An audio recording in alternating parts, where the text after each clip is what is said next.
मधु के लंबे काले बाल सभी को भाते, सिवाय उसकी भाभी के। क्यों? देखिए। ये क्या है मधु दीदी, दिन भर बालों में ही लगी रहती हैं। कभी किचन में हाथ बटा दिया करो ना। अरे भाई, शादी नहीं हो रही, इसका मतलब ये तो नहीं है ना कि बच्ची ही बनी रहोगी। भाभी, 2 रोटी बनाने के लिए भी आपको मदद करने वाला चाहिए। कहीं गांव में शादी होती ना तो पता चलता, जब पूरी पंचायत का खाना बनाना पड़ता, वो भी चूल्हे में। वाह वाह, जुबान तो देखो। अरे मेरी शादी गांव में क्यों होगी? मैं कौन सी गंवार हूँ? सुंदर थी तो शादी हो गई। यहाँ तो बड़ी बड़ी उम्र की होकर भी घर में बैठी हैं। बस सारा दिन बाल धोना, सुखाना, काटना, और कोई काम तो है नहीं। ननद रोने लगती है। माँ, देखिए ना, भाभी ताने दे रही है मुझे। क्या बोल रही हो मेरी राजकुमारी को? बोलो, फिर से बोलो। मैंने तो सिर्फ काम में हाथ बटाने को कहा है, और कुछ नहीं। अरे क्यों झूठ बोल रही हो? माँ ये बोल रही थी कि मैं बड़ी होकर भी घर पर बैठी हूँ, कोई काम नहीं करती और फ्री का खा रही हूँ। अरे तू जा बेटी, तेरे लिए मैं नया शैम्पू लेकर आई हूँ ना, उससे बाल धोकर सुखा ले, इससे तो मैं निपटती हूँ। बेटी चली जाती है और फिर सास का गुस्सा फूट पड़ता है बहू पर। क्यों री, तेरे पिता ने पैसे भेजे हैं मेरी बेटी के खाने के? उसका घर है, जब तक मर्जी होगी खाएगी। और वैसे भी उसके बाल को देखकर शहर का सबसे अमीर लड़का उससे शादी करना चाहता है। अरे कल आ रहे हैं वो लोग मेरी बेटी का रिश्ता फाइनल करने के लिए। सास तो चली जाती है, लेकिन बहू सोच में पड़ जाती है। बाल देखकर शादी कौन करता है? खैर, शहर का सबसे अमीर लड़का। हम भी तो देखे जरा। अगले दिन लड़के वाले ननद को देखने आते हैं। वाह क्या बात है, लड़का तो दिखने में बहुत सुंदर है। अरे इसे क्या दिख गया तुम्हारी बहन में? उसके लंबे बाल।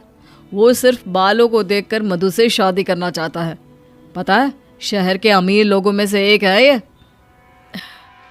तुम्हारे लंबे बाल देखकर ही मैं तुमसे शादी कर रहा हूँ, तो तुम कभी इन बालों को कटाना मत। नहीं नहीं, मुझे मेरे बाल बहुत प्यारे हैं, मैं अपने बाल कभी नहीं काटूंगी। मधु की होने वाली सास कहती है। हाँ मधु, नहीं तो शादी कैंसिल समझना। हाँ।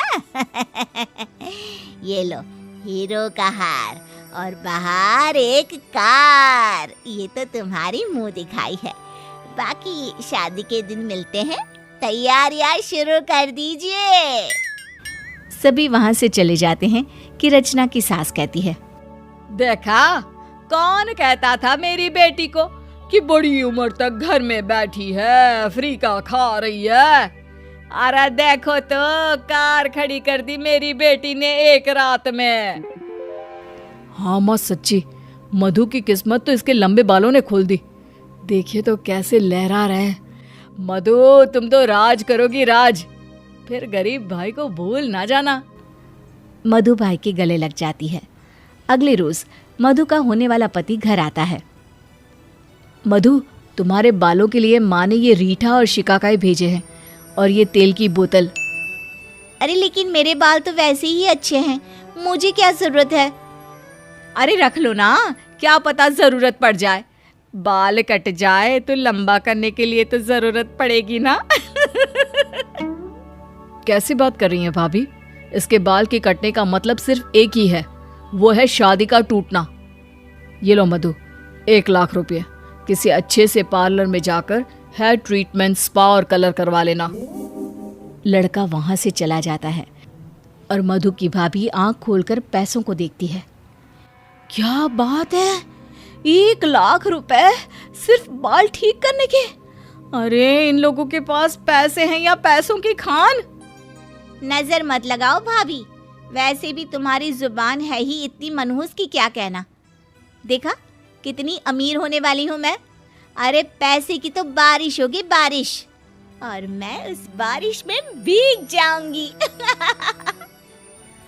घर का माहौल काफी खुश मिजाज था, लेकिन कोई था जिसे मधु की शादी से समस्या थी, और वो थी रचना, मधु की भाभी। पूरा खेल इसके बाल का ही है। मैं सुधा को फोन करती हूँ और उसी से पूछती हूँ। हाय सुधा, क्या हो रहा है? अरे होना क्या है, जल जल कर खाक हो रही हूँ। अच्छा हुआ मैंने फोन कर लिया, राख बन जाती तो किससे बात करती मैं। मजाक सूझ रहा है तुझे? एक वो मेरी ननद है, जब आती है ससुराल से ऐसे शो करती है जैसे हम नौकर और वो महारानी है। अरे इतना घमंड है पैसे का कि क्या कहूँ तुझे। क्यों, क्या हो गया? अरे कुछ नहीं यार, तू तो जानती है ना, मेरी ननद की शादी पैसे वाले घर में हुई है। बस फिर क्या, जब देखो तब ऐसे शो करती है जैसे हम तो कोई गए गुजरे लोग हो, ना दिखने लायक ना सुनने लायक।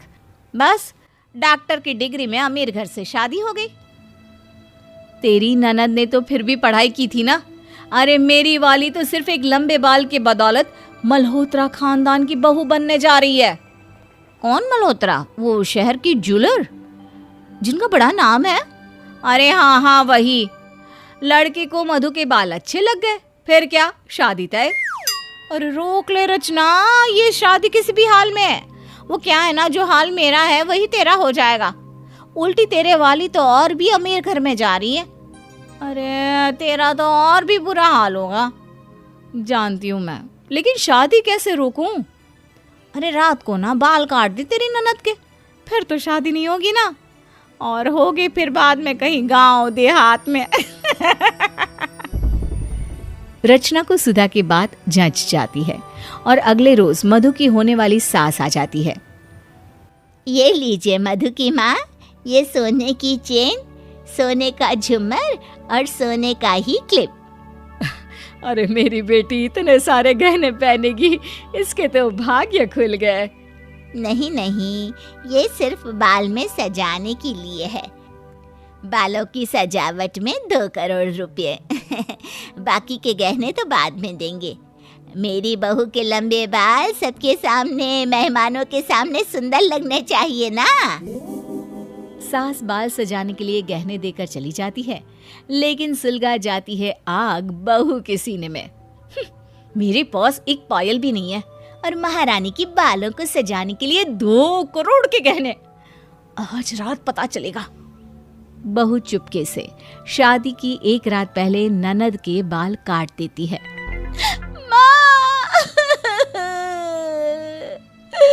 माँ मेरे बाल,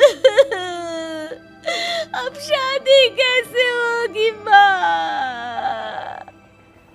बेटा, ये काम जिसका है उससे तो मैं बाद में निपटूंगी, लेकिन अब कुछ नहीं हो सकता। तू सर पर पल्ला रखकर मंडप में बैठ जा। पर माँ, वो लोग तो करोड़ों के गहने देखेंगे ना मेरे लंबे बाल में। खैर, माँ के कहने पर मधु छोटे कटे बालों को छुपाकर मंडप पर बैठ जाती है कि तभी पुलिस वाले आ जाते हैं। हमें खबर लगी है कि यहाँ काला धन इस्तेमाल हो रहा है। लड़की के लंबे बाल में करोड़ों के गहने सजे हैं। दुल्हन को बोलो कि अभी पल्ला हटाकर बाल दिखाए। ससुराल वालों को सजा होगी, वो भी जीवन भर की। मधु सर से पल्ला हटाती है तो सामने होते हैं छोटे कटे हुए बाल, ना कोई गहना ना सोना। देखा देखा, कुछ नहीं है, आप लोगों को गलत फहमी हुई है। कुछ भी तो नहीं है यहाँ पर। पुलिस वहाँ से चली जाती है। आप भले शादी तोड़ दे, लेकिन न जाने किसने मेरी बेटी से जलन खाकर सोते वक्त उसके बाल काट दिए। हम लोगों ने आपसे छुपाया, हमें माफ कर दीजिए। अरे हमें तो आप लोगों का धन्यवाद करना चाहिए। अगर वो गहने बहू के सर पर दिख जाते तो मैं और मेरा बेटा पूरा जीवन जेल की चक्की पीस रहे होते। जो लड़की घर के अंदर कदम रखने से पहले ही इतनी शुभ है, उसके साथ हमारे बेटे का जीवन कितना खुशहाल होगा ये हम सोच भी नहीं सकते। शादी की रस्में पूरी करो महाराज। बस फिर क्या था, मधु की शादी अमीर घर में हो जाती है और भाभी वो तो सिर्फ हाथ मलती रह जाती है।